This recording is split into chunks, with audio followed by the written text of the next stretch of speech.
Fala pessoal, tá no ar mais uma edição do nosso podcast jurídico e hoje o episódio tá no ponto. Decisões polêmicas, debates importantes e claro, aquela pitada de bom humor jurídico que você já conhece. Então ajeita o fone e bora mergulhar nas principais notícias da semana. É isso aí, Victor! Hoje a gente fala de decisões que envolvem direito à imagem, falhas em transporte, polêmicas no serviço público e até processo judicial por banimento em jogo online. Tá imperdível! E com participação especial para fechar com chave de ouro. Na nossa primeira notícia, a sexta turma do TRT da Terceira Região decidiu que uma ex-vendedora não tem direito à indenização por danos morais após autorizar por escrito o uso de sua imagem e voz em campanhas da empresa. Apesar da reclamação sobre ter virado blogueira da loja, a prova do termo de consentimento foi decisiva. A ex-funcionária alegava uso abusivo da imagem, mas uma testemunha confirmou que a participação era voluntária e sem punições. O desembargador Jorge Berg de Mendonça reforçou que o direito à imagem só é violado se houver uso indevido ou vexatório. Com isso, o pedido foi negado. Esse caso reforça que consentimento prévio pode blindar empresas, mas não dá carta branca. A Constituição protege a honra e a imagem de acordo com o artigo 5º, inciso 10º, e qualquer uso que extrapole o combinado ainda pode gerar reparação. A lição? Leia antes de assinar. E empresas cumpram à risca o que foi consentido. A linha entre promoção e abuso pode ser mais fina do que parece. A terceira vara civil de Águas Claras, TJDFT, condenou uma empresa de transporte por vender passagens com assentos duplicados. Duas passageiras descobriram na hora do embarque que seus lugares já estavam ocupados e só receberam a oferta para viajar no dia seguinte. A empresa alegou ausência de dano moral e oferecimento de alternativa, mas não provou nada disso nos autos. O resultado? Aplicação do artigo 20 do CDC. Se o serviço prometido não é entregue, o fornecedor responde objetivamente. O prejuízo foi claro, dano material de R$ 120 e moral de R$ 6.000 para cada autora. O judiciário entendeu que houve falha na prestação de serviço e frustração legítima das expectativas das consumidoras. Moral da história? Vender é assumir responsabilidade. Consumidor lesado tem respaldo jurídico e o assento, mesmo simbólico, vale muito mais quando o direito é violado. Durante sessão do TJ Maranhão, a fala de uma desembargadora valorizando cargos comissionados e minimizando o papel dos efetivos gerou revolta entre servidores. Sindicatos e carreiras públicas reagiram, lembrando o artigo 37 da Constituição e a importância do concurso público. A fala viralizou e reacendeu o debate sobre quem sustenta a máquina pública. Para muitos, a crítica foi um desrespeito à estabilidade conquistada com esforço. Para outros, uma reflexão sobre gestão moderna. O embate revela a tensão entre efetividade, legalidade e flexibilidade administrativa. Mas no direito administrativo, cargos comissionados devem ser exceção e não regra. O serviço público exige respeito institucional. Debates são legítimos, mas que jamais colocam em xeque direitos fundamentais da administração pública.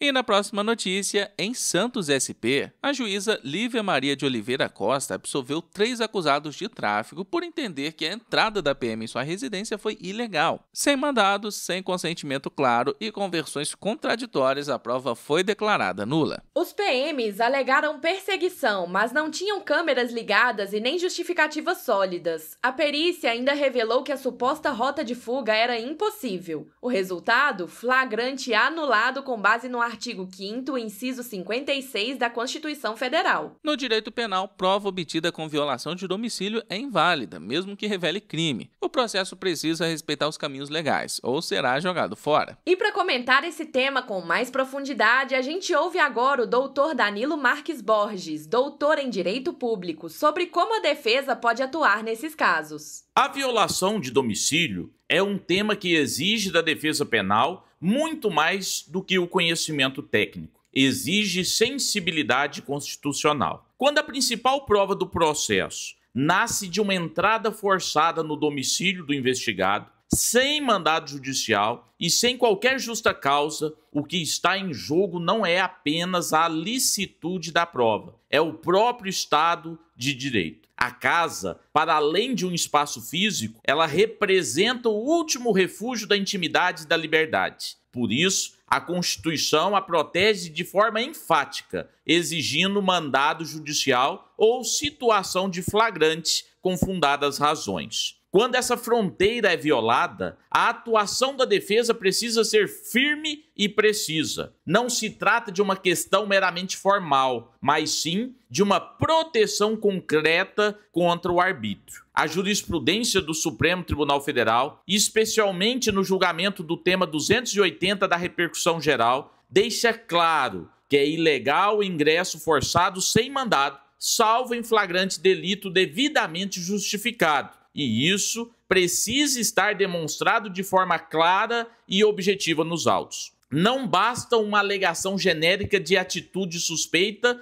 ou denúncia anônima. É necessário que haja elementos mínimos, concretos e verificáveis que apontem para a prática de um crime no interior da residência. A partir do momento em que a prova nasce contaminada, toda a cadeia probatória também se corrompe. Esse é o fundamento da chamada teoria dos frutos da árvore envenenada. Se a árvore está podre, seus frutos também não servem. A defesa, nesse cenário, deve impugnar não apenas a licitude da entrada, mas todas as provas que dela decorrem, inclusive eventuais confissões, apreensões ou testemunhos colhidos a partir da invasão. Isso pode ser feito por meio de habeas corpus, de pedido de absolvição sumária, de requerimento de desentranhamento de provas ou até mesmo em sede de apelação, se a ilegalidade não for reconhecida pelo juízo de primeiro grau. É claro que há situações limite, nas quais o flagrante se evidencia de forma inequívoca, como quando os agentes vislumbram, a partir da porta entreaberta, a prática de um crime em andamento. Mas fora dessas exceções bem delimitadas, o dever do Estado é respeitar a Constituição. E o papel da defesa é lembrar isso a cada página do processo. Em um país onde as garantias individuais frequentemente são tratadas como entraves à punição, cabe à advocacia penal lembrar que o processo não pode ser um atalho para a condenação. Ele deve ser, antes de tudo,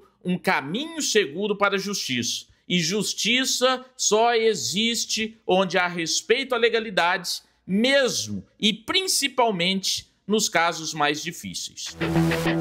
Murilo Huff acionou a justiça pedindo guarda total do filho Léo, atualmente sob os cuidados da avó materna. O caso, que corre em segredo de justiça, levanta discussões sobre o melhor interesse da criança e a convivência familiar. A guarda não é um prêmio, é uma responsabilidade. A análise judicial vai considerar vínculo afetivo, estabilidade e a real capacidade de cuidado. Tudo à luz do artigo 227 da CF e do ECA. A justiça deve buscar a estrutura mais segura para a criança, sem alimentar disputas emocionais. O foco é sempre o bem-estar do menor. E a lição que fica para quem atua com direito de família: cada detalhe importa. E no centro de tudo está a infância, que merece ser protegida com prioridade. Um jogador banido do Call of Duty acionou a justiça e ganhou. O juiz entendeu que a Activision violou o devido processo legal ao aplicar sanção sem justificativa ou direito à defesa. Resultado: indenização por dano moral com base no artigo 5º, inciso 55 da CF. Mesmo com os famosos termos de uso, o judiciário não aceitou cláusulas que ignoram garantias básicas.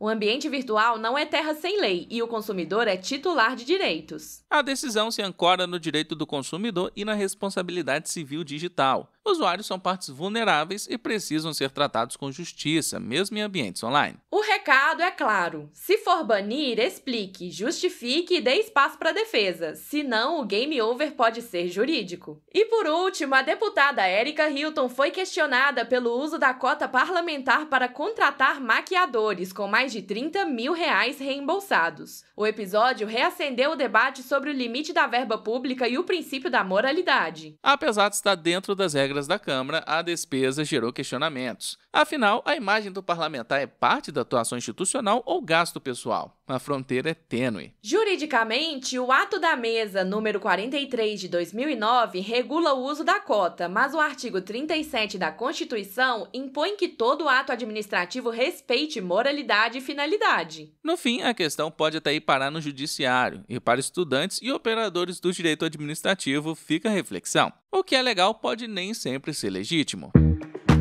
E com isso, encerramos mais uma edição do podcast Law Letter, com debate, jurisprudência e muito conteúdo prático para a sua semana jurídica. Sexta que vem a gente volta com mais notícias, decisões e histórias para você entender o direito de um jeito claro, direto e com inteligência. Até lá, bons estudos, bons atendimentos e lembre-se: Law Letter, sua dose diária de inteligência jurídica.